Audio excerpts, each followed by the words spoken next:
Hi there, this is Mark Killian. Welcome to my YouTube channel. And this week we are doing something special, a double episode, part 1 and part 2 of recording and working with vocals. Now, they are related. This basically is one episode, but I've split it in 2 parts because it's too long. So, when you work with a singer, there are basically 2 ways of doing it, for me anyway. The first way is kind of the traditional way. Singer comes in, you've written a melody, you give it to them, or you play it to them, or show it to them, whatever the case may be. They sing it, they do a bunch of takes, you pay them, they go home, you comp it the best take that you can from what they're saying, mix it, and off you go. The second way of doing it, which I quite prefer, of course it's circumstantial. Singer comes in, you have something prepared, and you play them little bits and pieces of it. You don't play them the melody you want them to sing, because then what's going to happen is they're going to sing the melody you want them to sing. So I don't want them to do that.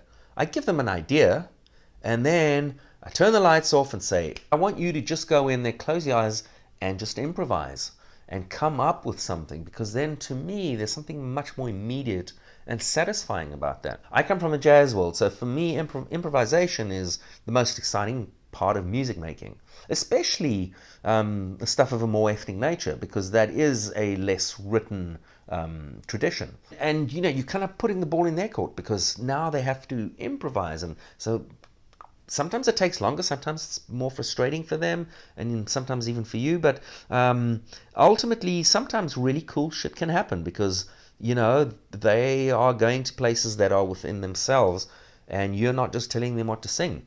And so once you have all these phrases, and this is what the first part of this episode now is going to deal with, is taking all those phrases, preparing them to put them into a sampler. Then part 2 of this episode is then dealing with taking that stuff into the sampler. How do I then process it with reverb and compression and all that? And then how do I perform the stuff? So basically the beauty of it is now you have all these samples that they sang or played or whatever on your keyboard, and now you can re-perform and rework and come up with an entirely new melody now yourself by how you play these things on the keyboard. I think that is super cool. And so let me show you how my process goes. And in my particular case, I'm using Logic Pro. The sampler I'm using is the EXS24, which is Logic's own sampler. But the same holds true for any system that you may be using. It's, the theory behind it is the same. So without further ado, let's get started. Here is episode 1 on recording and working with vocals. What I'm working on is the title track of a new record I'm releasing called Gethsemane. And so the song is called Gethsemane. I already have a vocal in there, and I wanted to have a B-part vocal in there. So I invited my friend Nikpay, who is a fantastic singer from, a Persian singer from Iran. He lives here now in LA. I've used him before, worked with him before, and I thought he would be great for the B-part, just to sprinkle some nice little ideas around, vocal ideas, in the beginning and the intro of the song, and then just to spice up the big main part of the chorus and everything. So he came in, and let's look at a bit of that recording, and then we'll get back to the editing.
Okay, so now that I have some takes of Hamed in here, I am going through and just sorting out what I like and what I don't. I'm treating this on a phrase basis. If Hamed was here singing the melody of the song, you know, the chorus or something, I would have a different process. But right now I'm looking at individual phrases, and I'm just color coding them. Like, I'm marking the ones green that I really like, that I'm most likely going to use. I'm marking the ones orange that I'm like iffy about, and I'm marking the ones that I'm not going to use red. So that's what I'm doing now. I obviously cut things up into phrases. Sometimes you want two little phrases to be together because it makes more musical sense. Whatever works for you on a musical level is what you should always go for, which should always take priority. So let's have a go.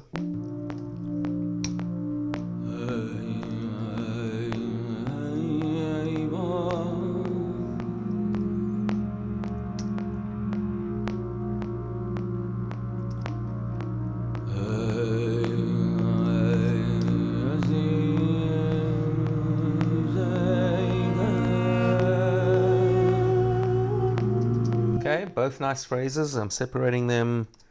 I'm going to make those orange. In other words, I might use them. They're pretty good, but they're not like definites.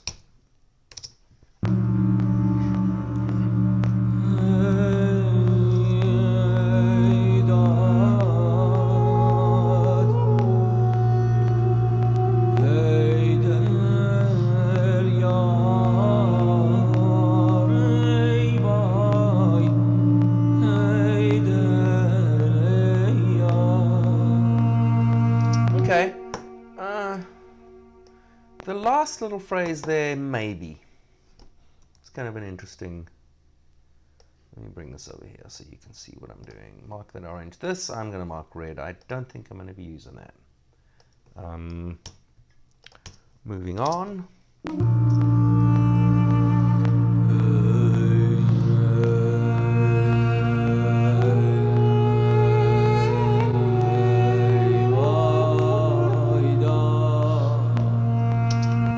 Like that. May even just use the opening drone part of it separately, but we'll see. But anyway, that's getting marked green.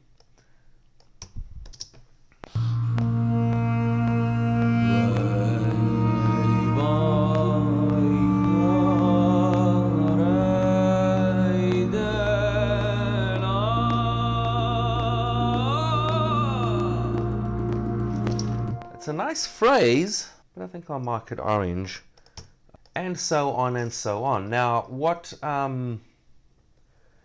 you also want to be doing, which I haven't actually been doing, lazy fucking sod that I am, is trimming these things a little better, and I'll show you why, what we're going to do with these phrases afterwards. It's important that you trim them. Now, for the trimming, I'm just going to mute. I just put this into solo, and you know, unless there's a breath before, which I may want to include, you just want to get as close as you can. I usually do this in this audio window here, and it's very easy just to trim it to, you don't have to be exact, you don't want to be right on. The end doesn't really matter, as long as you're not chopping anything off.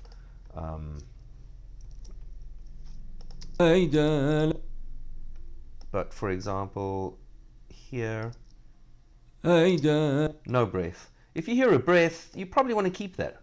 That keeps the live aspect of the performance intact. Always confusing with Logic's audio window. You have to make sure you've always clicked on that audio window, otherwise it's going to play both transports. Quite confusing. So there, if I just play now, it'll play over here. I have to click on this window to make sure it plays this. There you hear a breath. I'm going to go back a bit. It sounds natural, so I'm going to keep that. So yeah, I'm going to go through all this and do all this stuff to it, and then I'll show you the next part. Right, so now we're going to organize these so that they slip into the EXS when we pop all these samples into the EXS with a minimum amount of fuss. And it's all about naming, it's all about the nomenclature, and how you name them in the way, basically in the same way Finder would list something. So what we want to do is we're going to do it by color, right? So what I'm ultimately want to have in the EXS is that all my favorite, all the green stuff that I marked is going to be the first stuff you get to, and so as it goes on, then you'll get to the orange, and then you'll get to the red. So the red stuff will be sort of towards the top of the keyboard. Now what I'm going to do is take all the greens and put them on one track. So there's a nifty little feature here in Logic. Just select one of the greens, and then go up here to Edit, select Equal Colored Regions. It will select all the greens because I just selected the greens. But it will also select these greens, which we don't want, so deselect those. And now you can move all those onto one track. So you just use this, move to focused track, and it'll move all the greens. Now you unmute them. There are some overlaps. I don't think that matters, but just because I'm anal, I want to get rid of them. Just want to make sure what I'm bouncing exactly. So there we go, no weird overlaps. Select and right click, export as audio files. We're already in the folder that I created called Hamed Cuts, and that's where we're going to put all these files. Okay, so once this window comes up, there are some settings here you don't have to pay much attention to unless you do. Make sure you have bypass effects plugins enabled. This is basically bouncing all the stuff out. I would actually prefer to just convert the regions into audio files.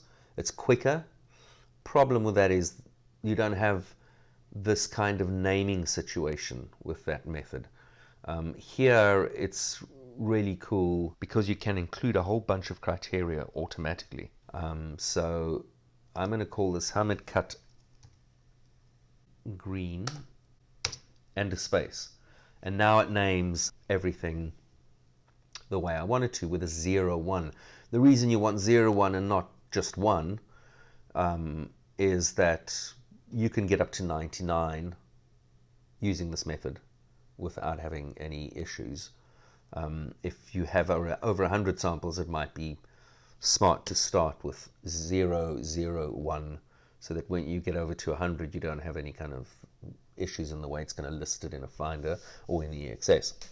So, but in this case, I don't think we have that problem. And so the way it's doing it there is perfect. Now I can export these guys, which is basically bouncing. So when we rack the stuff up in EXS, it's alphabetical, obviously. It's just like a Finder window. And so anything that is green is going to be obviously G. Anything that is orange is obviously O. O comes after G, so your greens are going to come first, your O's will come second, and R is after O. And so your reds are going to come last. And that's exactly what you want. Okay, so that's done. Now we're going to repeat the process with the orange. Okay, oranges are done. Let's do the reds. Okay, so now that everything is bounced and exported into little chunks, we are going to start racking up in the EXS. First thing I want to do though is a little bit of clean up a little bit here in my session. I just want to get those guys into a folder, and I'm going to call it Hamed Outs. That I will mute, and now if I ever need to go back into the sessions we did with Hamed, they're there, not hurting anyone, not getting in the way. I could even hide that track if I wanted to. Now, for the EXS.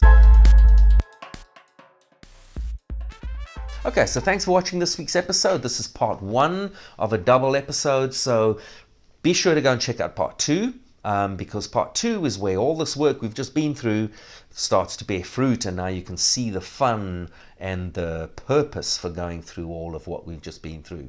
So please like, please subscribe, go and check out part 2. Don't ever stop learning. Okay,